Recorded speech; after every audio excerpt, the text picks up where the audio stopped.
Hi friends, मैं आकांक्षा शर्मा जी की विद्याकांक्षा में आपका स्वागत करती हूँ। मध्य प्रदेश पटवारी भर्ती और व्यापम परीक्षा ग्रुप 2 सब ग्रुप के लिए हम विज्ञान के 3000 प्रश्न करने वाले हैं। और इसका ये हमारे जो पटवारी की क्लास चल रही है उसकी 29वीं क्लास है। इसके पहले 28 क्लास हो चुकी हैं। अगर नहीं देखी हैं तो पहले वो देखिएगा ताकि आपको सभी सब्जेक्ट क्लियर होते जाए। इस हमारा जो पटवारी का कोर्स है उसमें मैं आपको सभी सब्जेक्ट करा रही हूँ। आज हम पढ़ने वाले हैं विज्ञान के 3000 प्रश्नों का अगला भाग। करीब 4 से 5 भाग मैं इस विज्ञान के करवा चुकी हूँ और ये 6वां भाग है। पहले की वीडियो देखने के लिए प्लेलिस्ट डिस्क्रिप्शन बॉक्स और कमेंट बॉक्स में डाल दूंगी, तो आप चेक कर लीजिएगा। तो चलिए स्टार्ट करते हैं। बड़ा कर लूँ तो बड़ा ज़्यादा अच्छे से दिखिएगा। पहला क्वेश्चन है कि यदि वस्तु की चाल को आधी कर दिया जाए तो, एक सेकेंड रुकिएगा। वो क्वेश्चन मैंने इसलिए हटा दिया क्योंकि वो हम लास्ट वीडियो में कर चुके थे। पहला क्वेश्चन है निलंबन के कणों का आकार कितना होता है। क्या क्वेश्चन है, निलंबन के कणों का आकार कितना होता है। तो निलंबन के कणों का आकार 10⁻⁵ सेंटीमीटर होता है। निलंबन के कणों का आकार कितना होता है, 10⁻⁵ सेंटीमीटर निलंबन के कणों का आकार होता है। कोलाइडी रसायन के जनक कौन है। कोलाइडी रसायन के जनक हैं ग्राहम। याद रखिएगा, कोलाइडी रसायन के जनक कौन है, तो कोलाइडी रसायन के जनक हैं ग्राहम। निलंबन में कण का आकार कितना होता है, 10⁻⁵ सेकेंड होता है। कोलाइड में कण का आकार कितना होता है, कोलाइड कण का आकार होता है 10⁻⁵ से 10⁻⁷ कोलाइडी कणों का आकार होता है। उत्प्रेरक की खोज किसने की थी। उत्प्रेरक की खोज बर्जीलियस ने की थी। उत्प्रेरक की खोज किसने की थी, उत्प्रेरक की खोज वर्जीलियस ने की थी। आधुनिक आवर्त सारणी में वर्गों की संख्या कितनी होती है। तो आधुनिक आवर्त सारणी में वर्गों की संख्या 18 होती है और आवर्तों की संख्या कितनी होती है, 7 होती है। याद रखिएगा, आधुनिक आवर्त सारणी में वर्गों की संख्या कितनी होती है। तो आधुनिक आवर्त सारणी में वर्गों की संख्या 18 होती है और आवर्तों की संख्या कितनी होती है, 7 होती है। खनिजों और अयस्कों से धातु प्राप्त करने की विधि क्या कहलाती है। तो जब खनिजों और अयस्कों से धातु प्राप्त की जाती है तो वो विधि जो है वो धातु कर्म कहलाती है। खनिजों और अयस्कों से धातु प्राप्त करने की विधि धातु कर्म कहलाती है। अगला क्वेश्चन है, रणनीतिक धातु किसे कहा जाता है। रणनीतिक धातु टाइटेनियम को कहा जाता है। रणनीतिक धातु किसको बोलते हैं, टाइटेनियम को।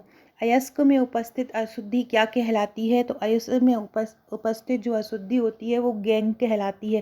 क्या कहलाती है, गैंग कहलाती है। अयस्क से बहुत ही महत्वपूर्ण क्वेश्चन है कि अयस्क में जो अशुद्धियाँ उपस्थित होती है उसको क्या बोलते हैं, तो गैंग बोलते हैं। और अयस्क से अगर हमको गैंग हटाना हो तो उसमें क्या मिलाया जाता है, तो उसमें मिलाया जाता है फ्लक्स। अयस्क से अगर गैंग को हटाना हो तो क्या मिलाया जाता है, उसमें फ्लक्स मिलाया जाता है। और जो क्या कहलाता है, फ्लक्स कहलाता है। हॉर्न सिल्वर किसका अयस्क है। हॉर्न सिल्वर में सिल्वर जुड़ा हुआ है तो समझ जाइए किसका अयस्क है, चांदी का अयस्क है। हॉर्न सिल्वर किसका अयस्क है, चांदी का। हैवी स्पार अयस्क किसका है। हैवी स्पार अयस्क किसका है, वेरियम का है। हैवी स्पार किसका अयस्क है, हैवी स्पार किसका अयस्क है, वेरियम का अयस्क है। हैवी स्पार किसका अयस्क है, वेरियम का हैवी स्पार अयस्क है। अगला है, मैग्नीशियम धातु काय में जलती है। तो मैग्नीशियम धातु नाइट्रोजन में जलती है। मैग्नीशियम धातु काय में जलती है, तो मैग्नीशियम धातु जो है वो नाइट्रोजन में जलती है। किस में जलती है, नाइट्रोजन मतलब N2 में जलती है। लोहे में जब जंग लग जाती है तो उससे बना पदार्थ क्या होता है। तो लोहे में जंग लगने से बना पदार्थ होता है फेरिक या फेरस ऑक्साइड। क्या होता है, फेरिक या फेरस ऑक्साइड। लोहे में जंग लगने के बाद बना हुआ पदार्थ होता है फेरिक व फेरस ऑक्साइड। झूठा सोना किसको बोला जाता है। तो झूठा सोना क्या होता है, FeS2। FeS2 को झूठा सोना बोला जाता है। FeS2 को क्या बोला जाता है, झूठा सोना। तांबे का शत्रु किसको बोला जाता है। तांबे का शत्रु गंधक को बोला जाता है। तांबे का शत्रु कौन है, तांबे का शत्रु गंधक है। चांदी का निष्कर्षण किसके द्वारा होता है। चांदी का निष्कर्षण अर्जेंटाइट के द्वारा होता है। चांदी का निष्कर्षण किसके द्वारा होता है, अर्जेंटाइट के द्वारा। हॉलमार्क का चिन्ह किस पे बना होता है। तो सोने के जो आभूषण होते हैं, आप देखिएगा कभी भी आप कुछ सोने का लेके आए तो वहाँ पे एक मार्क बना होता है, उसको हॉलमार्क बोलते हैं। बेवकूफ़ों का सोना किसको बोलते हैं, पाइराइट को बेवकूफ़ों का सोना बोला जाता है। संचायक बैटरी में किसका प्रयोग किया जाता है? संचायक बैटरी में सीसा का प्रयोग किया जाता है। संचायक बैटरी में किसका प्रयोग करते हैं? सीसे का प्रयोग संचायक बैटरी में करते हैं। थोरियम प्रचुर मात्रा में प्रयुक्त नाभिकीय ईंधन है। कहाँ पर प्रचुर मात्रा में? तो हमारे भारत में कोई ऐसा ईंधन जो हमारे भारत में सबसे ज़्यादा मिलता है तो वो होता है थोरियम। अगला है ऑक्सीजन को प्राणवायु कहा जाता है। आपसे ये भी पूछ सकते हैं कि प्राणवायु किसको बोला जाता है? तो प्राणवायु कौन को बोला जाता है? ऑक्सीजन। ऑक्सीजन प्राणवायु कहलाती है। रसायन सम्राट किसको बोलते हैं? सल्फ्यूरिक अम्ल। सल्फ्यूरिक अम्ल को अम्लों का राजा या रसायन सम्राट भी बोला जाता है। अगला है हीलियम के खोजकर्ता कौन है? हीलियम के खोजकर्ता हैं लोकेयर। हीलियम के खोजकर्ता कौन है? लोकेयर जो है वो हीलियम के खोजकर्ता हैं। हाइड्रोजन गैस होती है वो ज्वलनशील होती है। हाइड्रोजन गैस कैसी होती है? ज्वलनशील होती है हाइड्रोजन गैस। पेट्रोल क्या है? पेट्रोल हाइड्रोकार्बन का मिश्रण है। पेट्रोल क्या है? हाइड्रोकार्बन का मिश्रण है। टमाटर सॉस में क्या होता है? टमाटर सॉस में एसिटिक अम्ल होता है। टमाटर सॉस में क्या होता है? टमाटर सॉस में एसिटिक अम्ल पाया जाता है। स्याही के धब्बे हटाने के लिए किसका प्रयोग करते हैं? स्याही के धब्बे हटाने के लिए ऑक्जेलिक अम्ल का प्रयोग किया जाता है। स्याही के धब्बे हटाने किसका प्रयोग करते हैं? ऑक्जेलिक अम्ल का। पथरी किससे बनी होती है? पथरी कैल्शियम ऑक्जेलेट की से बनी होती है। पथरी किससे बनती है? पथरी कैल्शियम ऑक्जेलेट से बनती है। अगला है रबर उद्योग में किसका प्रयोग होता है? रबर उद्योग में एनिलीन का प्रयोग होता है। एनिलीन मतलब जो ये आपने बेंजीन का नाम सुना होगा, जब इसमें NH2 जुड़ जाता है तो ये एनिलीन बन जाता है। तो इसमें रबर उद्योग में एनिलीन का प्रयोग होता है। PVC क्या है? PVC पॉलीविनाइल क्लोराइड है। रेनकोट जो होते हैं जिसको आप बारिश में पहनते हो रेनकोट, तो वो रेनकोट एक अलग प्रकार के प्लास्टिक से बना होता है। वो क्या होता है? तो रेनकोट जो बना होता है वो पॉलीकार्बोनेट होता है। क्या होता है रेनकोट? रेनकोट पॉलीकार्बोनेट होता है। पॉलीकार्बोनेट से बनता है। अगला है नायलॉन बनाने में किसका उपयोग होता है? नायलॉन बनाने में एडिपिक अम्ल का उपयोग होता है। नायलॉन बनाने में किसका उपयोग होता है? तो नायलॉन बनाने में एडिपिक अम्ल का उपयोग नायलॉन बनाने में किया जाता है। अगला क्वेश्चन है फ्रेंड्स, अगला क्वेश्चन पढ़ने से पहले ये जिससे आप देख रहे हैं, जिससे मैं ये पढ़ा रही हूँ, मेरे पटवारी भर्ती के नोट्स हैं, इसकी जानकारी मैं आपको दे देती हूँ। देख सकते हैं आप ही, अगर आप ग्रुप 2 की तैयारी कर रहे हैं या आप मध्य प्रदेश पटवारी की तैयारी कर रहे हैं तो आप हमारी ये बुकलेट ले सकते हैं। टोटल 10 बुकलेट आपको इस पैकेज में मिलती है, जहां आपका करंट अफेयर्स हुआ, सामान्य ज्ञान हुआ, GK हुआ, मैथ्स हुआ, हिंदी हुआ, कंप्यूटर हुआ, हर इंग्लिश हुआ, हर कुछ कवर रहेगा। वो भी बहुत सरल तरीके से। ये प्रबंधन है, कंप्यूटर दक्षता है, गणित तर्क शक्ति है, हिंदी है। इसमें लगभग 1-1, 2-2 हज़ार प्रैक्टिस प्रश्न भी आपको दिए हैं पीछे। इसके अलावा ये मध्य प्रदेश सामान्य ज्ञान, इसमें 6000 वन लाइनर हैं। ये जो 6वां वॉल्यूम है ये करंट का रखा है हमने। करंट के जो टॉपिक हैं जैसे कि मध्य प्रदेश योजना, भारत सरकार योजना, मध्य कल्याणकारी कार्यक्रम, मध्य प्रदेश का बजट, आर्थिक सर्वेक्षण, ये सभी क्वेश्चन है। वॉल्यूम 7 में व्यापम की परीक्षाओं में जो प्रश्न पूछे जाते हैं बार बार वो रखे गए हैं। सामान्य विज्ञान जिससे मैं आपको पढ़ा रही हूँ अभी, ये प्रश्न ऐसे ही 3000 प्रश्नों को इसमें कवर किया है। इसके बाद है सामान्य ज्ञान। सामान्य ज्ञान वॉल्यूम 9 है और सामान्य अंग्रेजी वॉल्यूम 10 है। सामान्य अंग्रेजी में ट्रिक द्वारा अंग्रेजी को बताया गया है। ट्रिक से पूरी अंग्रेजी समझाई गई है ताकि आपको अंग्रेजी का कोई भी क्वेश्चन आए वो पूरी तरह से बन जाए। इसके साथ हम आपको एक ग्रुप भी प्रोवाइड करते हैं। ग्रुप आपके लिए कोचिंग का काम करता है, क्योंकि हम इसमें डेली सुबह दोपहर शाम ऐसे ऐसे क्वेश्चन डालते हैं जो एग्ज़ाम में आने की पूरी संभावना है।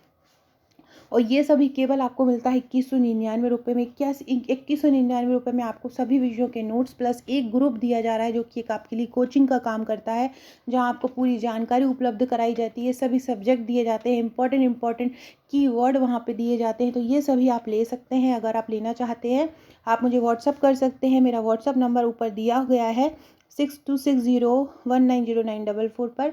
आप यहाँ पे व्हाट्सअप करके भारत में कहीं भी रहते हैं मंगा सकते हैं। अगला क्वेश्चन है फूड एंड माउथ रोग किससे होता है? फूड एंड माउथ रोग, तो फूड एंड माउथ रोग होता है विषाणु से। फूड एंड माउथ रोग किससे होता है? विषाणु से होता है। जीव विज्ञान के जनक कौन है? अरस्तु हैं। लाल सागर का लाल रंग किसके कारण होता है? तो लाल सागर का लाल रंग शैवाल के कारण होता है। लाल सागर का लाल रंग किसके कारण होता है? शैवाल के कारण। कोटिकोलस वृक्ष छाल पर उगने वाला कवक है। कोटिकोलस क्या है? जो वृक्षों की छाल पर उगता है ऐसा कवक है। क्रोपोफिलस क्या है? तो क्रोपोफिलस जो है वो गोबर पर उगने वाला कवक है। कोटिफिलस क्या है? वृक्ष छाल पर उगने वाला कवक। कोप्रोफिलस क्या है? गोबर पर उगने वाला कवक। जल द्वारा परागण क्या कहलाता है? हाइड्रोफिली कहलाता है। चिकोरी चूर्ण जो कॉफ़ी में मिलाया जाता है कहाँ से प्राप्त होता है?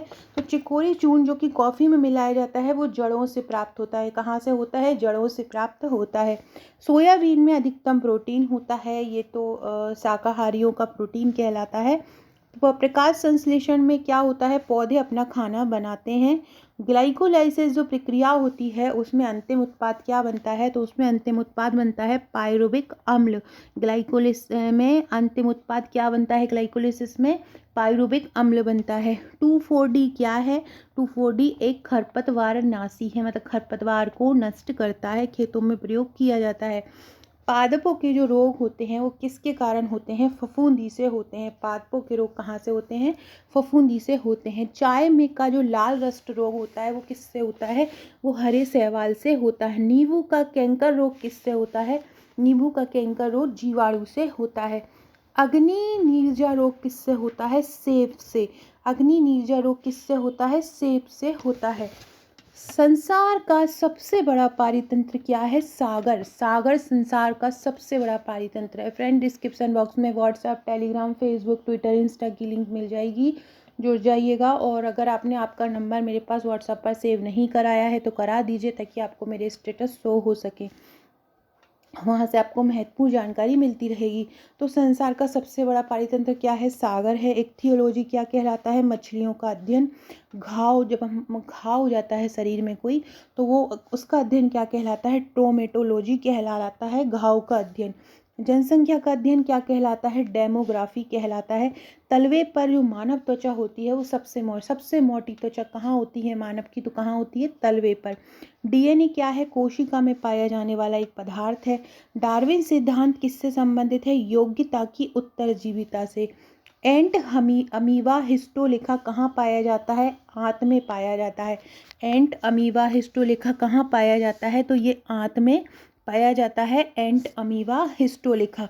पैचिस के लिए क्या जिम्मेदार होता है? पैचिस के लिए प्रोटोजोआ जिम्मेदार होते हैं। सोते समय क्या होता है? बीपी जो होता है वो सोते समय घट जाता है। दौड़ लगाते समय क्या होता है? दौड़ लगाते समय बीपी बढ़ जाता है। रक्तचाप क्या होता है? बढ़ जाता है। अगला है ए बी ग्रुप में एंटीबॉडी नहीं पाई जाती है। कौन से ग्रुप में एंटीबॉडी नहीं पाई जाती है? ए बी ग्रुप में। दोनों एंटीबॉडी ए और बी कहाँ पाई जाती है? ओ ब्लड ग्रुप में दोनों एंटीबॉडी पाई जाती हैं। ओ में कोई भी एंटीजन नहीं पाया जाता। क्या? कौन सा? ब्लड ग्रुप ओ में। जो ब्लड ग्रुप ओ होता है उसमें कोई भी एंटीजन नहीं पाया जाता है। मेरुदंड में 31 जोड़ी तंत्रिका तंत्र निकलती हैं। कहाँ पर?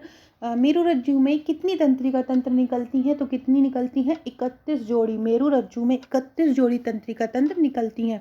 श्वसन क्रिया कहाँ होती है? श्वसन क्रिया माइटोकॉन्ड्रिया में होती है। श्वसन क्रिया कहाँ होती है? माइटोकॉन्ड्रिया में। बेसेक्टोमी क्या कहलाता है? बेसेक्टोमी पुरुष नसबंदी है। क्या है? ये परिवार नियोजन का एक तरीका है। तो बेसेक्टोमी और ट्यूबेक्टोमी होता है। तो बेसेक्टोमी पुरुष नसबंदी कहलाता है और ट्यूबेक्टोमी स्त्री नसबंदी कहलाता है। रक्तदाब नियंत्रण किसके द्वारा होता है? अधिवृक्क के द्वारा। रक्तदाब नियंत्रण शरीर का कौन सा अंग होता है? अधिवृक्क। आइरिस का क्या काम होता है? आइरिस का काम होता है पुतली के आकार को नियंत्रित करना। क्या होता है? पुतली के आकार को नियंत्रित करना। सो फ्रेंड्स, ये थे हमारे आज के क्वेश्चन। आगे और कराने वाली थी लेकिन कुछ मेरे 2 PDF मेरी 2 पेजेस गलत आ गए हैं, तो वो 2 पेज अब मैं नेक्स्ट वीडियो में कराऊंगी और 2 एक्स्ट्रा और करा दूंगी, तो आपका जो यहाँ पे कम हो गया है वो वहाँ पे ज़्यादा हो जाएगा। वीडियो अच्छा लगे तो लाइक शेयर सब्सक्राइब जरूर कीजिएगा। Okay friends, thank you.